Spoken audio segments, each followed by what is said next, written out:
गुरु प्यारी साध संगत जी, आप सभी को प्यार भरी राधा स्वामी जी। गुरु के वचन को केवल कानों से नहीं, मन की गहराई से सुनना, एक एक वचन को हृदय में उतारना और उस पर आचरण करना ही गुरु के वचनों का सम्मान है। 5 पहर धंधा किया, 3 पहर सोए, 1 घड़ी ना सत्संग किया तो मुक्ति कहाँ से हुई। गुरु प्यारी साध संगत जी, राधा स्वामी जी। साध संगत जी, एक फकीर आदमी नदी के किनारे बैठा था। किसी ने पूछा, बाबा आप यहाँ क्या कर रहे हो? फकीर ने कहा, इंतजार कर रहा हूँ कि पूरी नदी बह जाए तो फिर मैं पार करूँगा। उस व्यक्ति ने कहा, बाबा कैसी बात कर रहे हो? पूरा जल बहने के इंतजार में तो तुम कभी नदी पार ही नहीं कर पाओगे।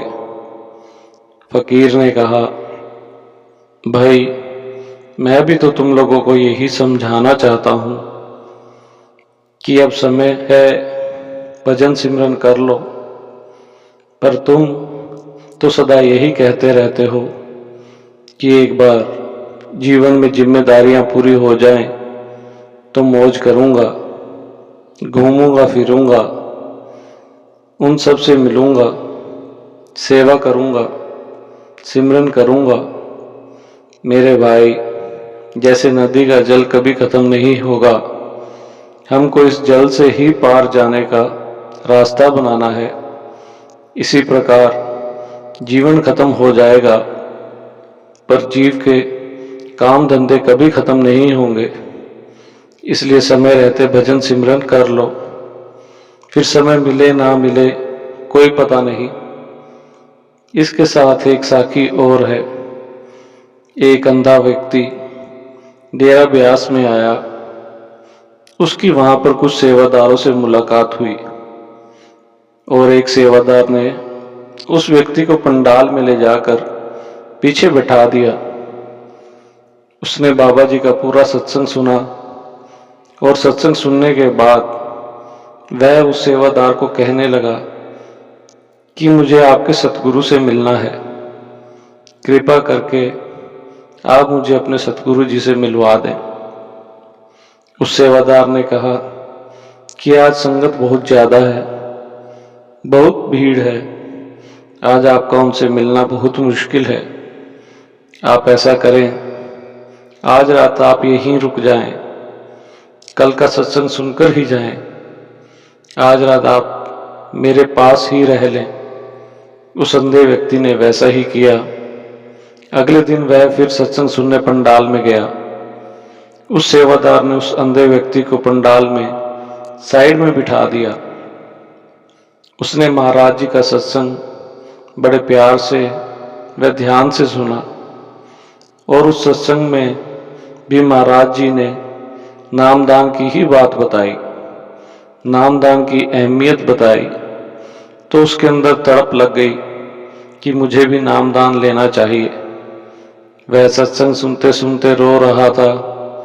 उसकी आंखों में से आंसू टपक रहे थे, तो उससे रहा नहीं गया, तो वह नामदान लेने के लिए लाइन में लग गया।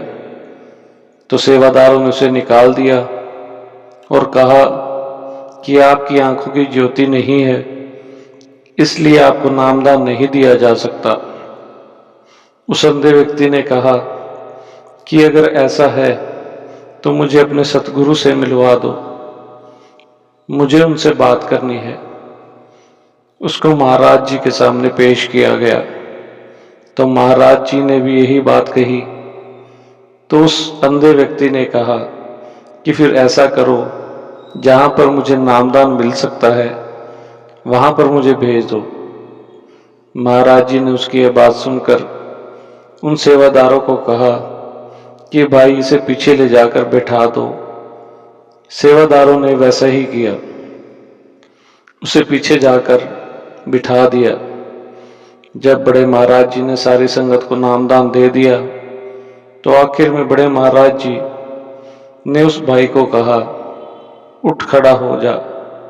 वह खड़ा हो गया उसे कहा कि मेरी तरफ ध्यान से देख, यह चेहरा तेरे काम आएगा।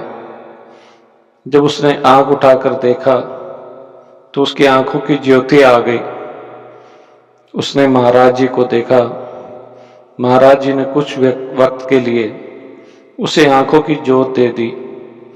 और साध संगत जी, जो गुरु बाहर की ज्योत दे सकता है, अंदरूनी ज्योत भी जला सकता है। कुछ अभ्यास करने के बाद वह अंधा व्यक्ति ज्ञान को प्राप्त हुआ। उसकी अंदर की आंख भी खुल गई, उसने सब जान लिया। तो जब वह एक बार फिर महाराज जी का सत्संग सुनने दोबारा डेरा ब्यास में आया तो सत्संग सुनते सुनते बीच में खड़ा हो गया और कहने लगा, महाराज जी, मुझे आपसे अर्जी करनी है, कृपया मेरी बात सुने। महाराज जी ने कहा कि भाई इतनी जल्दी क्या है, बैठ जा। थोड़ी देर के बाद वह फिर खड़ा हो गया और कहने लगा, महाराज जी, रहा नहीं जाता, मुझे बात करनी है। महाराज जी ने कहा कि ले भाई, चला ले जो बंदूक चलानी है।